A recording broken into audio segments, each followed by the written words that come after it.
Hello, welcome everyone. Good morning. Hello. Oh, good afternoon, I guess, technically. Well, an afternoon here. Yes, good to see you all. Welcome, welcome. If you can have your screens on, that would be wonderful. Is everyone well? Good for a Monday? Very good for a Monday. Excellent to hear. Just be letting everybody in. And I hope my dog's not going to be naughty and just kick the thing. Hopefully not. What a nice way to start. It's nice and sunny where I am. A nice way to start the week with all of you too. And so we're going to get into a team dynamic session. Just one little session thing. What? Hang on. Of course, the dog just kicked out the plug. Of course, he did.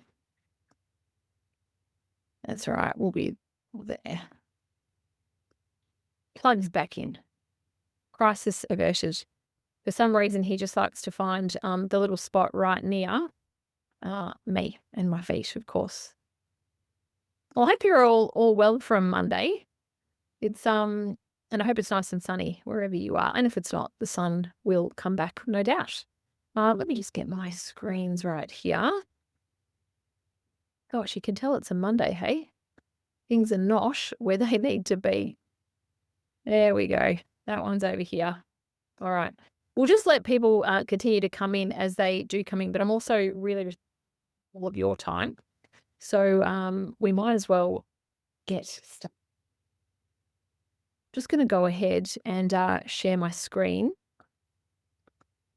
There we go. Beautiful. Hello, Jay. And Jay, you'll be happy to hit record too. So we are recording the session, and that way you can come back to the masterclass if you need to. But also just for those that unfortunately can't attend for different reasons. All right. Let me stop that share for a second. That is all going.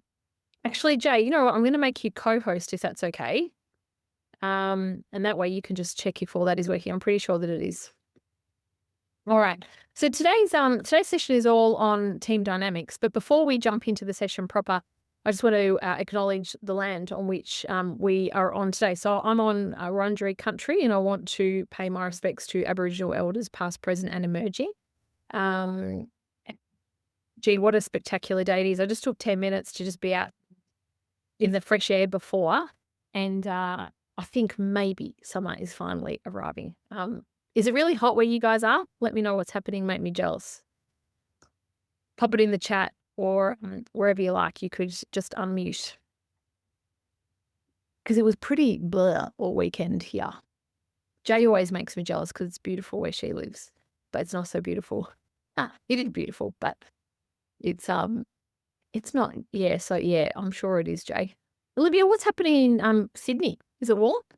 Yeah, it's a really nice day. Yeah, but we just had so much rain yesterday. It was really wet. So yeah, it's been a little bit humid and, a bit sticky. I think Sydney might be taking over the raining. I don't know. Every time I'm there at the moment, it's raining. Yeah, we definitely get some downpours. Mm. Well, that's right. It's good for Melbourne not to be famous for that for just a little bit.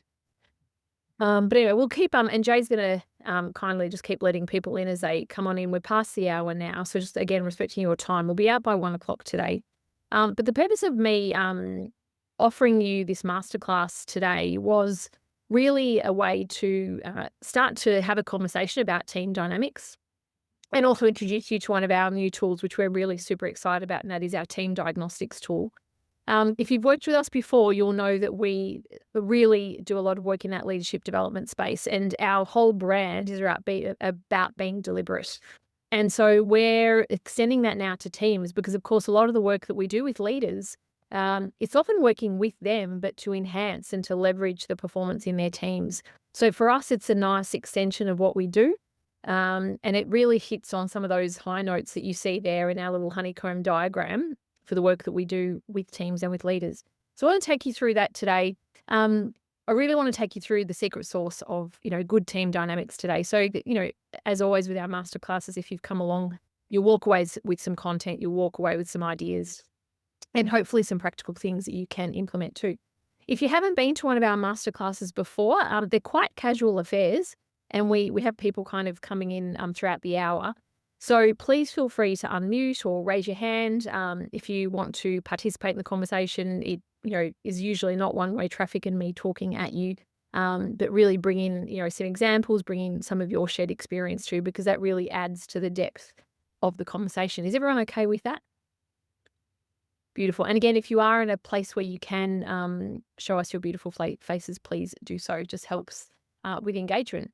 All right. So deliberate teams. It's a nice little extension, as I said, from where we play, which is Deliberate Leaders. And I think I have a little bit of an agenda for us today. So as I said, what makes a team deliberate? Why do we use that word so much? Why do we love it so much? We've identified 10 dimensions of a high-performing team, which I want to share with you today. I want to give you a little bit of a rundown on when a team isn't performing at its best. What does that look like? And, as you're listening over the next 50 minutes or so, you might, find that you are nodding along or going, oh gosh, yeah, we've got that happening, or no, actually, we're good in that space. And it is an opportunity for you to do a bit of a reconciliation with your own team. I think this time of the year naturally lends itself to that. Maybe you're doing that already as you're finalizing plans, for next year, but also thinking about the year in reflection. And when we're thinking about performance, it's never just about, KPIs and measures and widgets and outcomes. But another factor to really consider is the team.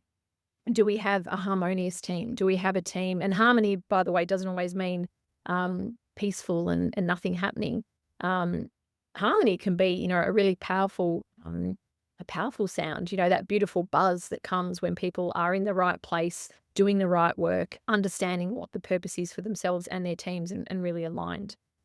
I also want to take you through today the 5 stages of deliberate team development and what we do when we work with teams. We've got a couple of case studies in there for you and, of course, some research, which I will always offer you because that's one thing that I love to bring you. And then looking at your team's opportunities with a little link later on for how you can access the diagnostic for deliberate teams work. All right. On the weekend, in fact, it is in this copy of, it's this month's Harvard Business Review. Let me just check. Yeah, it's the November-December edition. So I'm old school and still get the print copy because I love to nerd out and sit there and with my highlighters on the weekend, as you can see. I know while my kids are playing Roblox or something like that. But there is a fabulous article in there around teams. And the analogy that the author gives in that article is actually a band or an orchestra. Now, the last live thing I saw, it was not the great Tina Turner herself, but it was the Tina Turner musical earlier this year here in Melbourne. It was a fabulous, fabulous show. And it just reminded me of how much I loved her music and still love her music. But what an impact she had, right? And if you don't know much about her story, it's worthwhile checking it out because of the adversity that she came across and what she did to overcome it. And I found this great quote from the fabulous woman herself. And she said, "It's the energy of teamwork that fuels a great performance. We rise and shine together."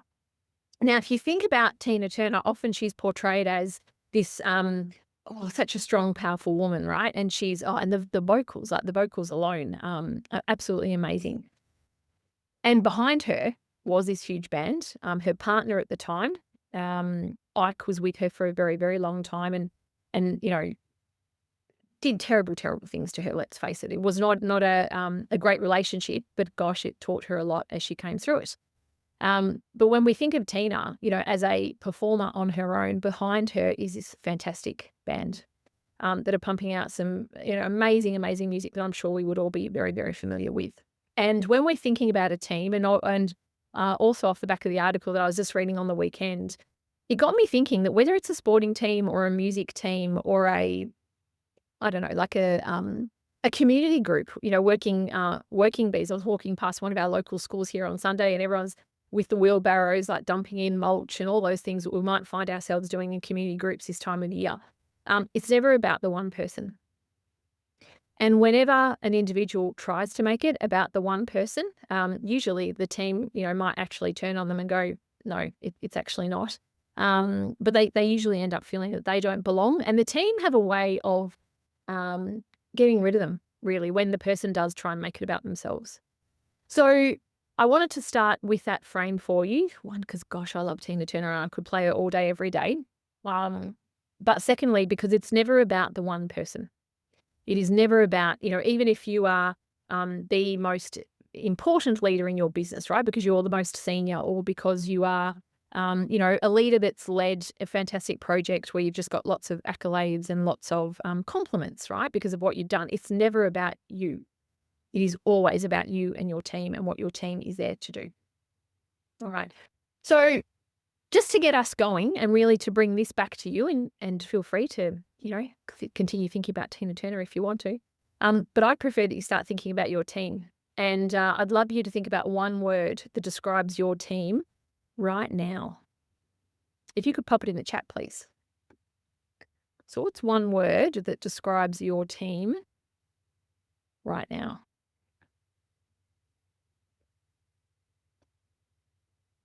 We'll make sure it's nice and warm for you, Jay, by the time you get here. I just looked at the chat. Invigorated. Nice. Tired. Yeah. End of year rush. I know. That never stops, hey? Those deadlines. I was actually thinking this morning, are they real or artificial? Like how much of it? I was actually speaking to a friend over the weekend, and she is receiving contributions from a book that she's writing, and they're contributions, different people's stories. And so she's had this thing going since July, and she's like, stuff it. She's given everybody a deadline of 18th of December, and she is going to be editing the book over summer. But she said because of that 18th of December deadline, she got 12 of them in one day. She's waiting for about 41 of them. I'm like, crazy. Yeah, in flux. All right, developing. Nice. Resolved. Good. All right. So you can see there's a little bit of inspiration, and there's also a little bit of, like that bleariness that might come with that. Okay, beautiful. Let's continue. We'll continue to think about that and ponder, obviously, as we go through the session. But I just wanted to anchor us in, where is your team right now? Team dynamics work is not just for teams that are not doing well. So in fact, recently, and it's a case study that I think I share with you later on, I was working with a company in the superannuation space here in Australia, and they are absolutely a high-performing team. So across all their metrics, they are smashing it. Not only within their superannuation company, but when they benchmark themselves against peers in other businesses. And when I went in to do some work with them, the brief was, Rita, we know that we're already really strong, but we also know that continuing to do what we're doing is not going to help us lift into that next level. And it was a real pleasure to work with them. It's always a real pleasure, right? And it's a privilege to work with teams, but particularly one that goes, we're good and we know that we're good. We know the areas that we are really strong and good in, and now we want to get even better.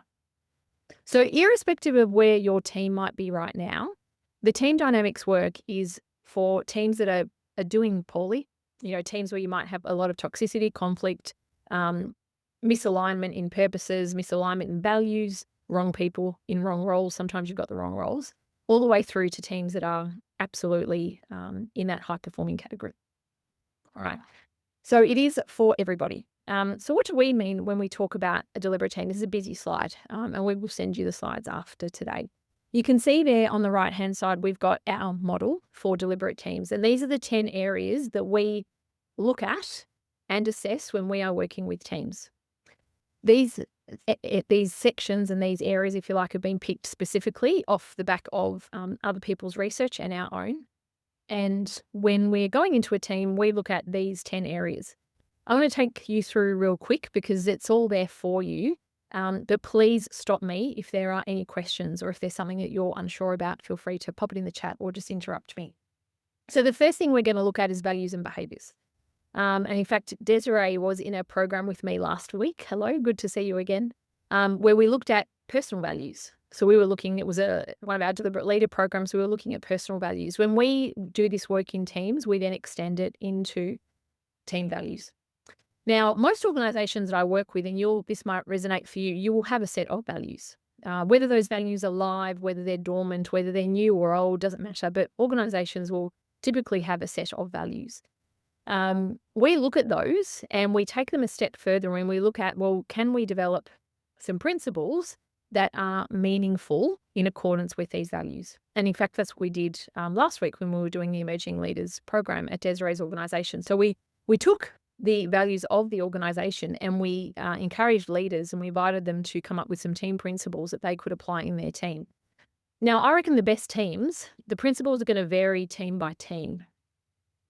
And that is fine. You don't create inconsistency because one team, says that integrity means this and another team says that integrity means that. What the team principles do, though, and why we spend so much time starting with values and behaviors is we want to bring them to life and we set a baseline of expectation on what we mean. So when we say ownership, when we say accountability, when we say honesty, when we say innovation, what do we mean by those things as a team? So as a team, we work that out together. That's really important because then that gives you that grounding, those shared values as a team. We've then got team dynamics and collaboration. We use some data to help us with this. So we will use a diagnostic tool. And the diagnostic tool will give us an insight into people's working styles and communication styles. And it will start to go to the heart of, some of those matters around trust, why we may or may not get along with each other, why we may or may not have friction points when we tackle a particular type of project or initiative. So we start to look at that. And then we start to obviously look at collaboration. So how are we doing that? What are the things that are coming up as issues in how we collaborate? Often the easy thing to do is to navigate the work that we're doing. The harder thing is how we're doing that work. So the what, that's kind of easy. We've got that there through KPIs and measures and what we do. The how is where we start working on that collaboration piece. Decision-making and problem solving, like how a team, the term I like to use, and it's not mine, it's Brene Brown's. She often will use a term mucking in and kind of rolling the sleeves up and getting in, right? And doing stuff. How do we do that? How do we make decisions as a team? How do we solve problems? And this is when stuff gets hard and tricky, right? So this is where our team dynamics and collaboration is actually put to the test. Execution and performance, often that's on our dashboard as, the thing that we see. It's in our results and they're into that results focus. But if we're doing what matters, we're delivering on those promises, how is it that we're doing those things? What is it about the way that we are executing and performing that's either making it easy or hard for us to achieve what we need to do? Innovation and continuous improvement, they're two separate things, but I like to consider them together because if we've got a continuous innovation mindset, it means we're constantly looking at how we refine our processes and how we're doing things. And if we can adopt an innovative, creative problem-solving approach to that, then it means we're being innovative all the time, not just when we're required to come up with new ideas. Results focused is about staying, aligned to that bigger picture, why we're here, and that, really being the center, and it matters in terms of what we're doing. That achievement and accountability is taking ownership, as a team, but also as individuals. Funny story, and none of you know my daughter, so I can share it with you. My daughter is currently on her schoolies break, and I had a call from her today. So there are 12 people in a house. And I said, how's it going? And she said, oh, Mum, you'd never guess so-and-so. Well, they're doing nothing. They're kind of waiting for everybody to wait on them on hand and foot, whilst everybody else is accountable, right? So as a group of 12, 18-year-olds, they've established their system for how they're going to live over the next 5-6 days. And whilst they are not thinking about achievement and accountability, what they are thinking about is, do we want to live in a nice clean space during this time? How do we make sure that we operate this house for 12 people at this time? And everybody taking a little bit of ownership. And when people are not taking ownership in a team, it is so obvious. Just like my daughter's little whinge this morning, which she was absolutely justified in doing so, right? In a team, it's like, well, hang on, how come we are all picking up the slack and doing whatever it is that we need to do and you're not?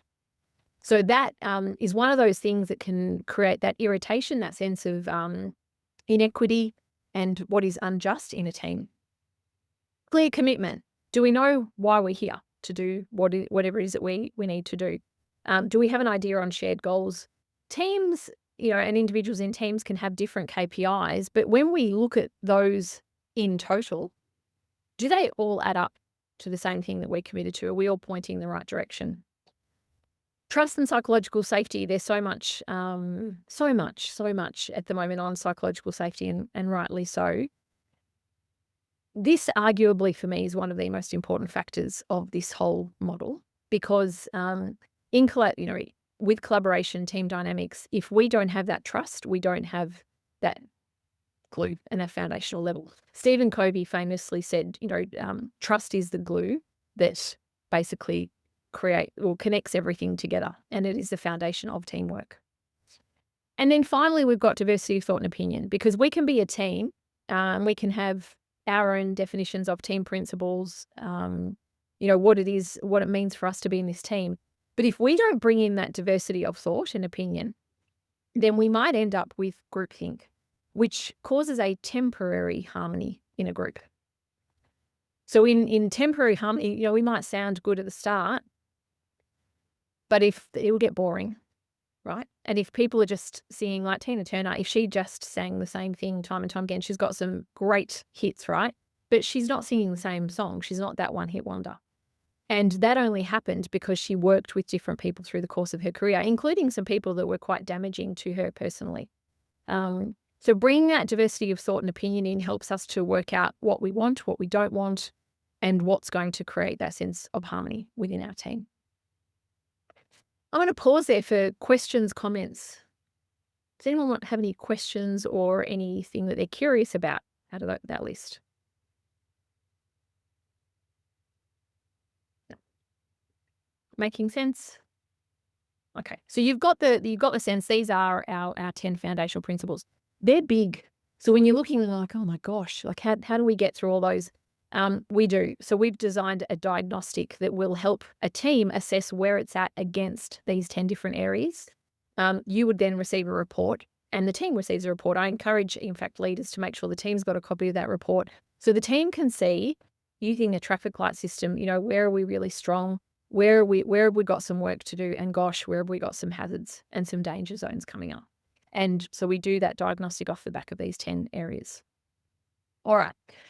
So now that we understand what a deliberate team is, and if we're paying attention to those 10 areas, I want to now draw your attention to what it might feel like when a team is not performing at its best. So meetings can go around in circles. And not only meetings, but topics, projects. It's 18 months and gosh, we still haven't, we talked about that ages ago. We still haven't got it off the ground. Decisions are delayed or revisited constantly because we don't have a good anchor point into what our purpose is and what we're there to do, what we're committed to do. People leave meetings going, oh yeah, we just had a chat for 45 minutes, but I'm not actually sure. I'm confused. I'm leading this discussion, not sure on what I'm supposed to do next or who I'm supposed to talk to or whatever. There is just circular discussions, right? They don't go anywhere. Roles and responsibilities blur. Often when I'm working with teams, one of the things that, in fact, I'm working with one right now where they are a relatively new team, not dysfunctional at all because they are so new. So they're still in that storming stage of their performance. But one thing they're working on right now is to iron out any issues on roles and responsibilities. So because they have grown fairly quickly, everybody is very well intentioned around what they need to do, but it means that there is a little bit of duplication and probably not a crystal clear picture of what every role in that team, there's 7 of them, but what they're all there to do. And that can create enormous confusion. You might have been in that position yourself at some time where you're like, oh, this isn't working because I thought that was, part of my remit or my role or my team's area. Conversations are meh. I love that. I love the meh. Maybe some of you know it as an emoji, right? But it's just like difficult issues are avoided. People don't want to have the conversation because sometimes they're not equipped to. They don't want to hurt people's feelings. But what we're doing is actually further damage when we avoid the conversation. And feedback is rare, filtered, or it feels unsafe to give because we haven't created a really good feedback culture. So strong teams have a way to talk to each other. It means they don't avoid tough conversations. They have a deliberate way around how we're going to address both positive and negative feedback. But we don't want conversations to be met. We want conversations to be energizing and uplifting.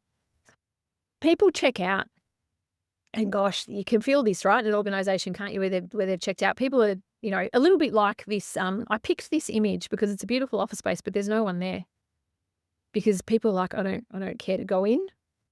When I do go in, there's nobody there that I need to speak to. Collaboration becomes hard. I'm not having a go here at hybrid, by the way, but this is what I'm hearing a lot, and maybe this is what's resonating for you.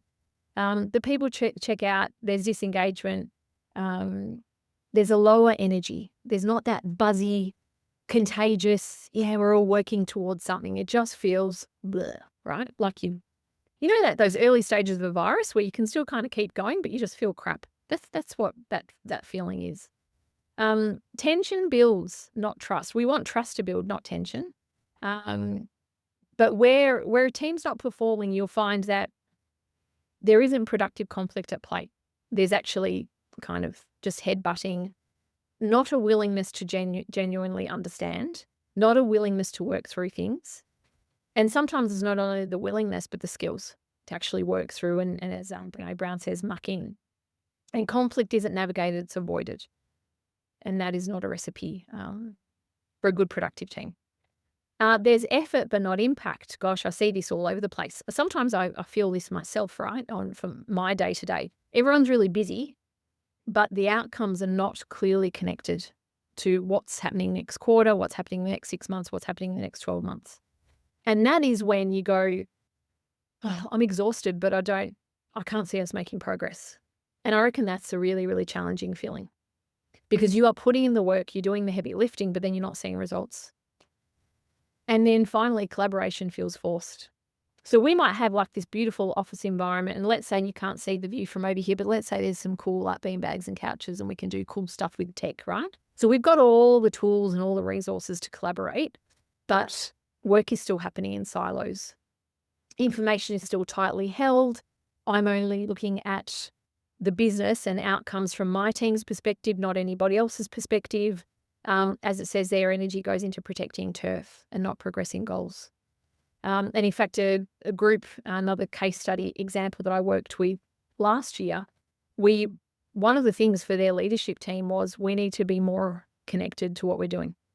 And we need to be able to identify what I call this golden thread. So we all actually care about each other's deliverables, not just mine because I'm managing IT or marketing or finance or product area or whatever. I care about you and your deliverables because ultimately we're here to achieve the same thing. Yeah. So these are some things that can happen when a team is not performing at its best. Is there anything anybody wants to add? And you might just be, input from a friend. It doesn't need to be from your organization, of course. If you want to be a little bit anonymous. Not anonymous, because obviously we know who you are, but if you want to, anything else you would add?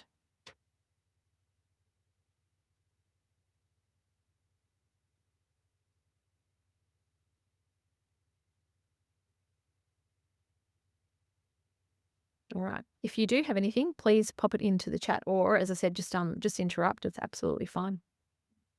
All right. How are we going for time? I think we're doing okay.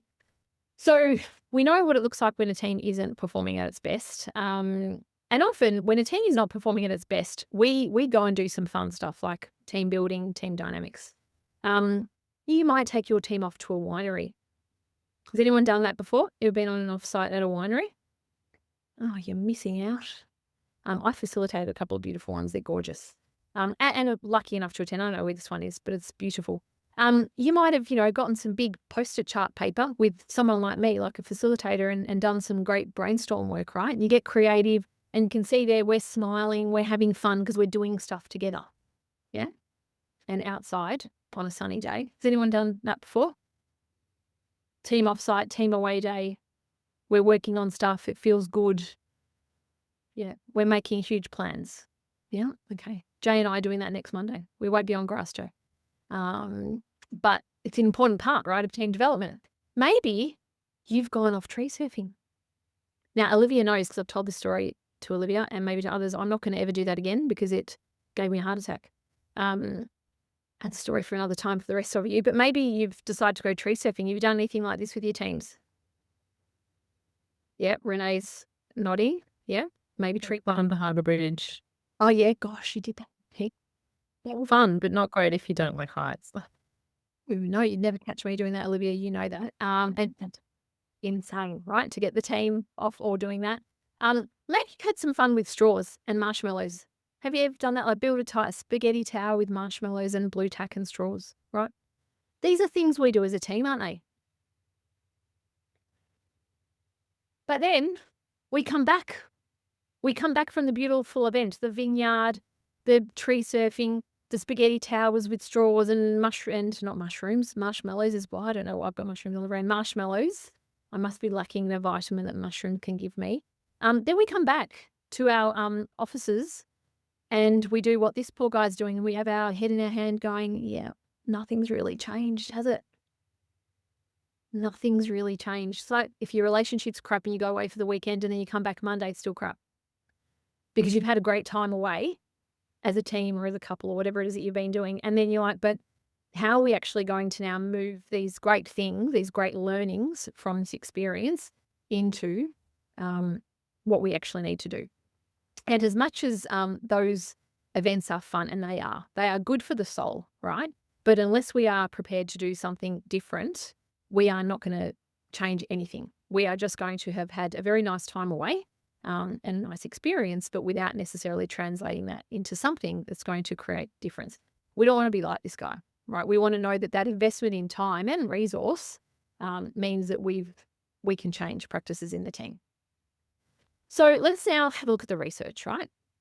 There's three areas or three key areas that I want to point to here, and the sources are all down the bottom, so you can check those out at your leisure.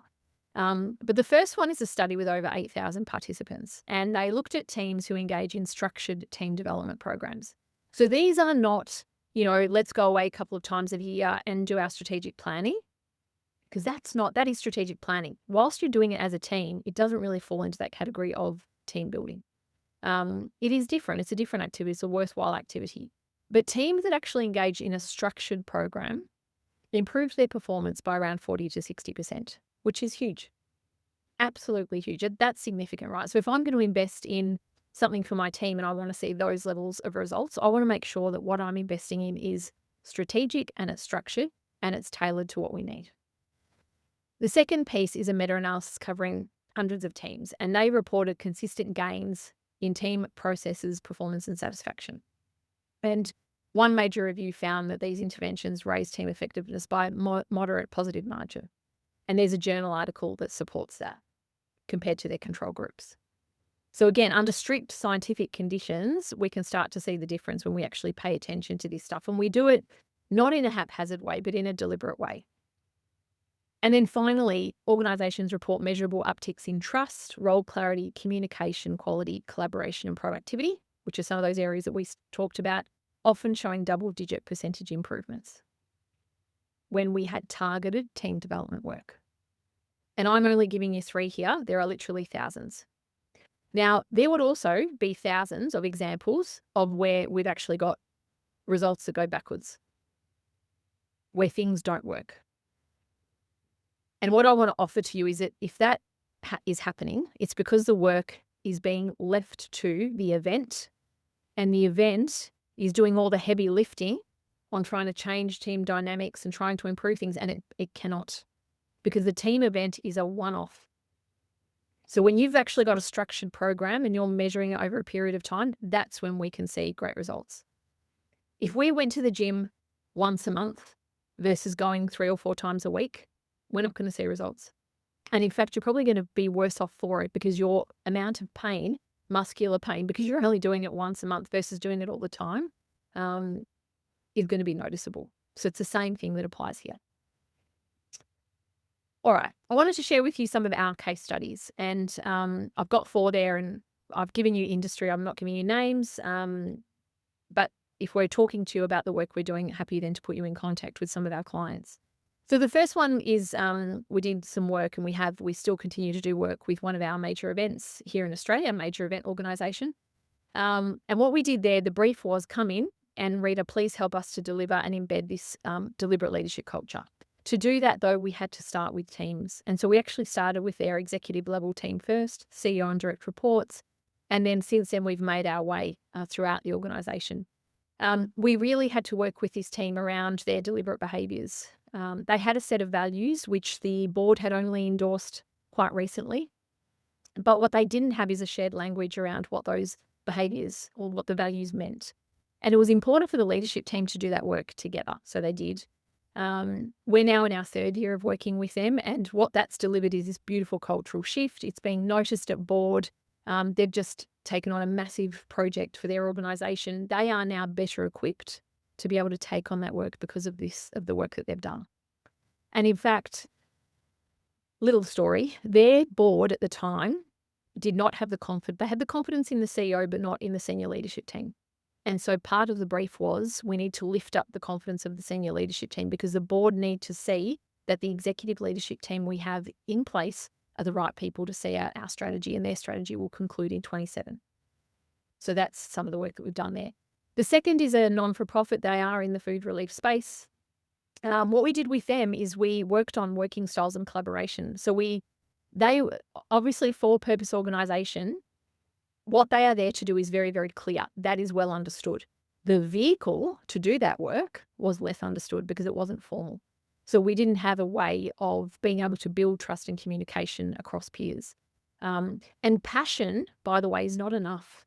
So you might work in a fantastic industry where you're like, we're really, really passionate about our service, our product, whatever it is that we do, but that's not enough, right? To create a very deliberate way of managing team dynamics. So this group here, now they've got a much more aligned, connected leadership team, and it really has started to make them more impactful in what they're doing, and they're a fantastic organisation. The third one is a global manufacturing organisation. So they manufacture a product that we are probably all very, that is well known to us. They had a leadership team, though, that was completely disjointed. So this is your classic, I'm going to get the best drummer, the best bass guitarist, the best saxophonist, the best vocals. And if I get the best of the best, then surely that's going to make great music. And it doesn't. And this is what this organisation did, right? They had the best of the best. But those individuals on their own, because we know right from the start of this conversation, great individuals on their own are not going to make a great team. They really had to work on strengthening themselves as a team because their brilliant, unique individualness is not going to be enough and was not enough to sustain them. So again, cultural impact there, but really creating this beautiful golden thread. And finally, a university leadership team. I do a lot of work with universities. This was a organisation where we needed to develop better relationships across academics, professional staff, so the administrators in a university, and across all senior leaders. And we did that through looking at trust, collaboration, their team behaviours. And now this is our 2nd year of working with them. We're doing some different work with them now, but they are in such a different place. It's like working for a different organisation. And that is because of the work that they've done as a team. So I wanted to highlight there 4 different industries for you, just to give you a little bit of a sense of the types of work that we can do in the different industries that we operate in. All right. So now, how do we do this great stuff? So what is our actual method? So the first thing we do is we come in and we establish a foundation, and we do that through data. So we deploy our team's diagnostic. It's a health diagnostic. Everybody in the team completes the diagnostic, and from that we get a set of data. From that set of data, we then create an insight report, and that insight report will give you, as the senior leader or the person giving us the brief, it'll give you a sense of where do we need to be paying attention. Now, when we give that data back to the group, which I always encourage, I think it's more powerful for those group of individuals to know what the data said, because we're getting them to complete the survey, right? We show them strengths, opportunities, and challenges. We don't just show them the glossy bit, the areas that are green. We show them all of it. We do de-identify all the comments. That's all safely done, so people cannot be identified through their feedback. From that foundation, though, then we look at role clarity, we look at purpose, we look at all those 10 areas, but in particular, then we're looking at culture and structure. So is this a culture that's already quite strong, or are we operating in a negative type of culture, toxic culture? And what does the team structure look like?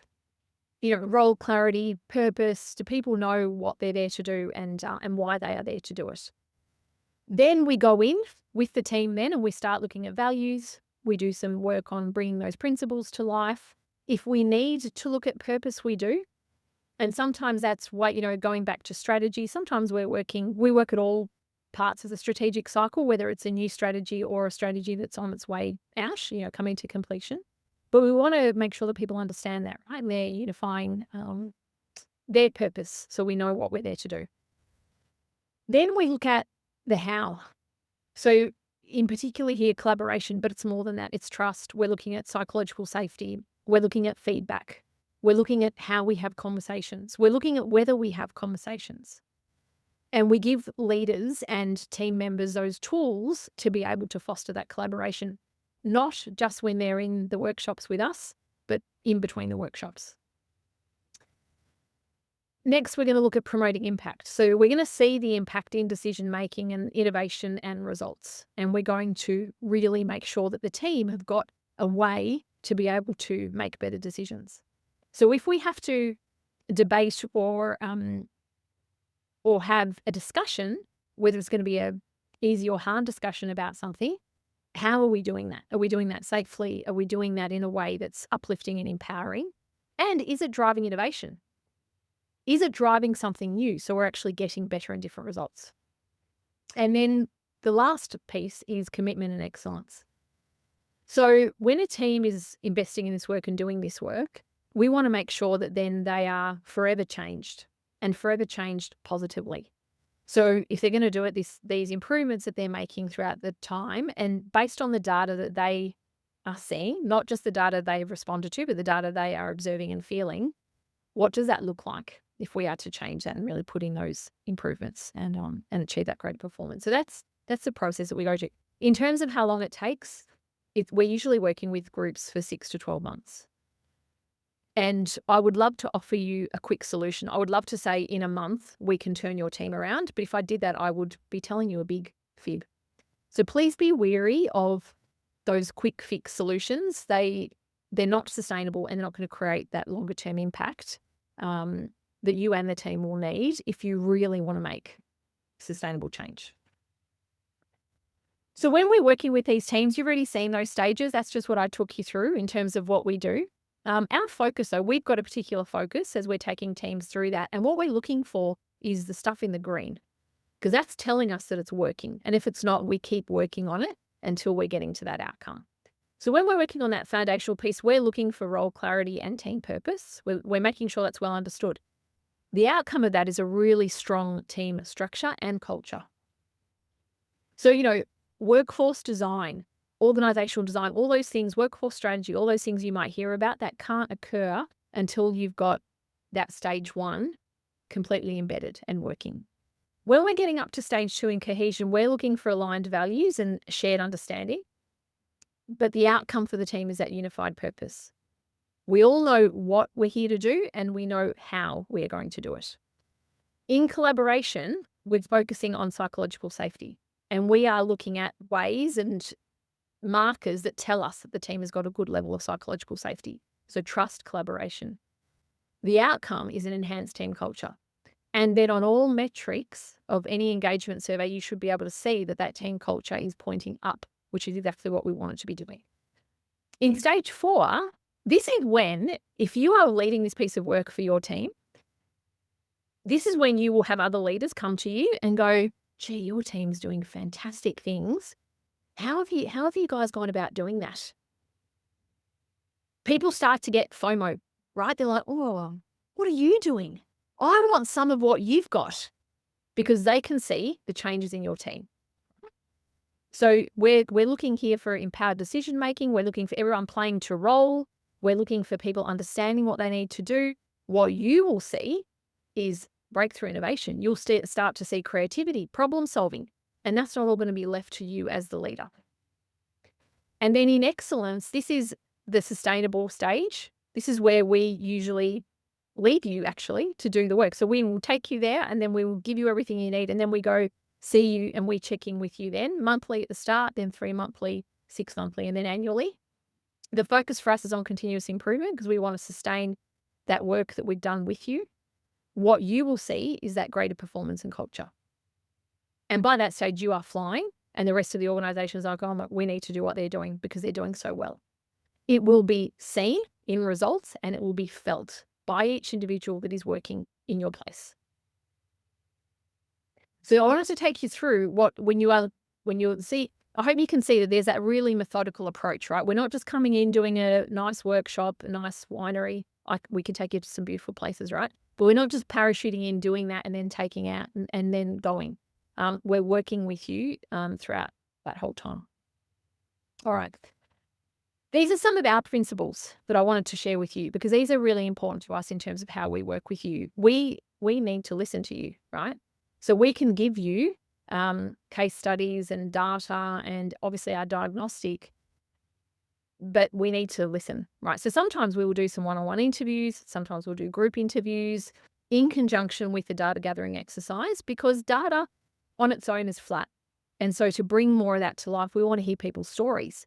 We want to hear the experience of me being in this team. What's it like?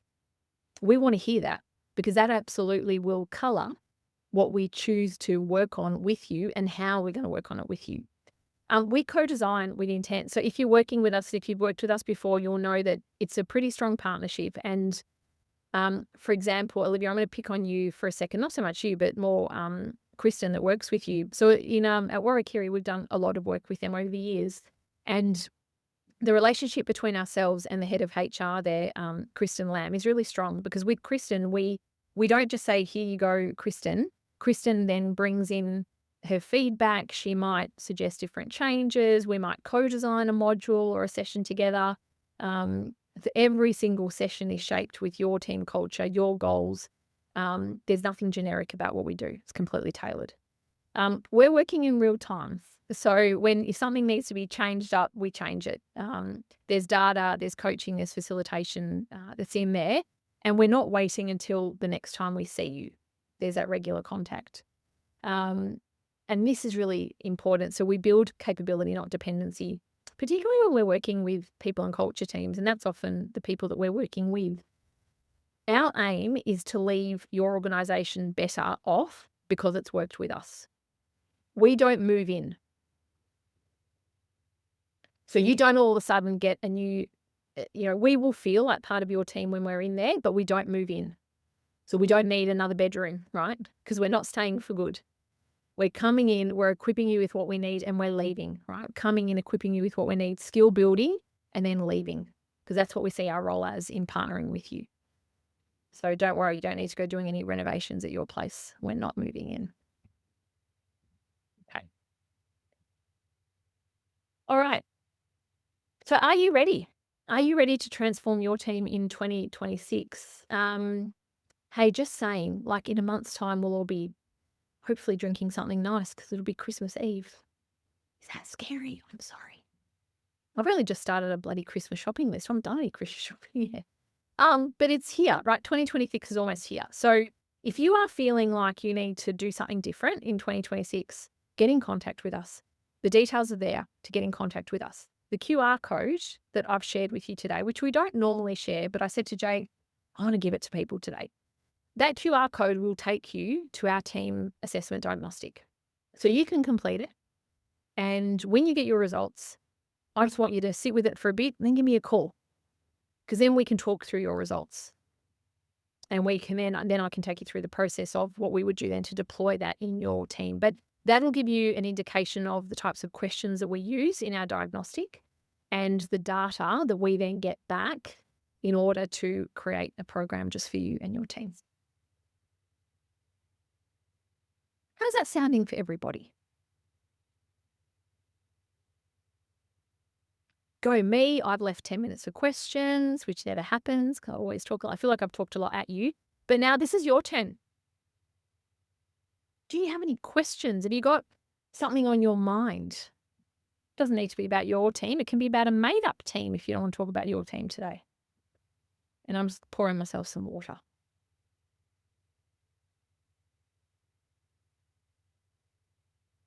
What are you currently doing for your teams? I'm curious. In terms of team development work.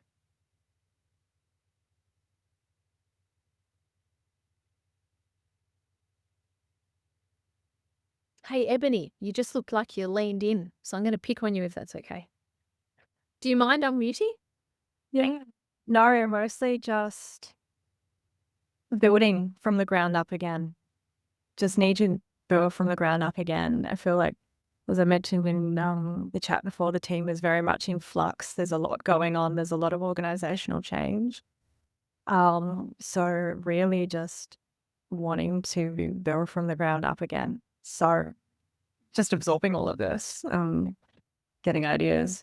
Yeah. What So- kind of organization are you in? In government. Yeah. So, Yeah. So I wish I played actually I should, just for funsies, I should do word bingo. Because when I do chats with people during the day, organizational change, I'd score like bingo by 10 o'clock every morning. Because it's like every single organization, it's no longer change events or different initiatives. It's happening all the time. So I get that sense of, probably how do you support a team that's going through that much change? Because it's not like we've got the luxury, even through holiday period, to go, oh, just pause. We're not doing any change at the moment. We're back in February.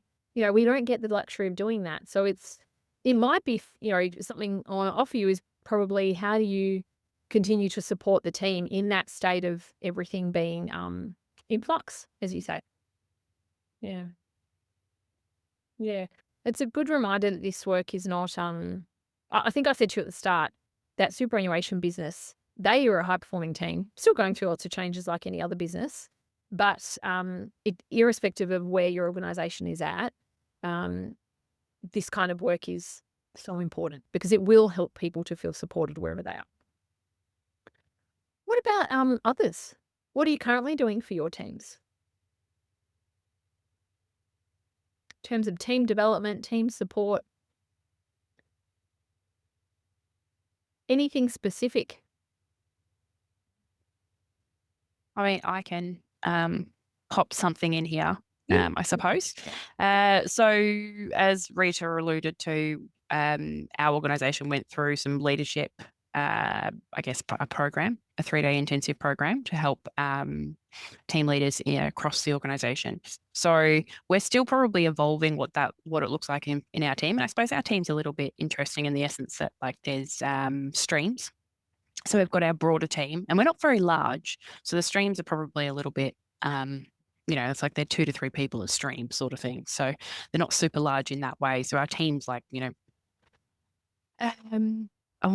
what we've got, we've got an interesting silo group that isn't really in our direct team, but it's kind of semi-attached to us. So it's like in our main team, it's like there's 6 of us. And then in our silo team, there's like another 6, but they're not really attached because they kind of work in a different spot and do different things. And they're an offshoot of something rather than a direct connection. So we're still sort of like looking essentially at what we can do within our streams, but then also as the broader team picture, because there is a broader team cohesion component as well as just like in particular streams as well, which are, our group only started 2 years ago, right? So it's just one of those things where structural changes happen. They move some support structures internally into a particular portfolio, and then, these new teams get formed. So still mapping out what might be the best way to approach that, and that going from the broader team structure down makes more sense, like doing something at group so it doesn't feel like there's different things happening, considering we are like one family. If that makes sense. Yeah, absolutely. I think Desiree too, it's a good point around changing organizational structures. And because it's such a complex environment, right? It's big and it's lots of people and lots of different interest areas and drivers. Being able to get everybody grounded on, so yeah, we're all doing different bits, and we're a professional services area that support you, and this area is doing the actual the different kind of work, or the client work, if you like. How do we all get together and on the same page work out what's important and how we're going to do it? Because you've also got that complexity of changing the way the work is done. Changing the work. Yeah. And people in that, the expectations are still loaded in. People have an expectation of how things ought to be done, when they're expecting things by, all of that's baked in. Yeah, thanks for offering that. Beautiful.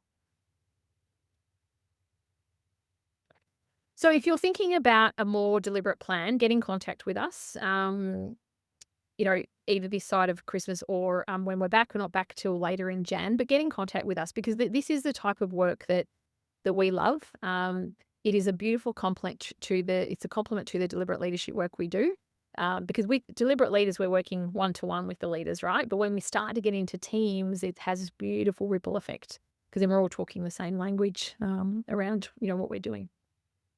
So I'm going to stay on for another 3 or 4 minutes. If you want to ask me a question, feel free to just message me in the chat, and I can we could go into a breakout, or we can set up a time to talk. But thank you for spending an hour with me today. I was going to say your lunch hour, but I know for some of you in different time zones, it might not quite be lunch.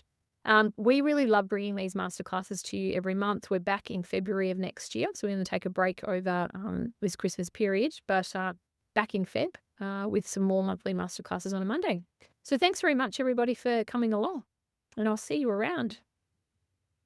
Best wishes. Thank you. Thanks, Rita. Yeah, thank you.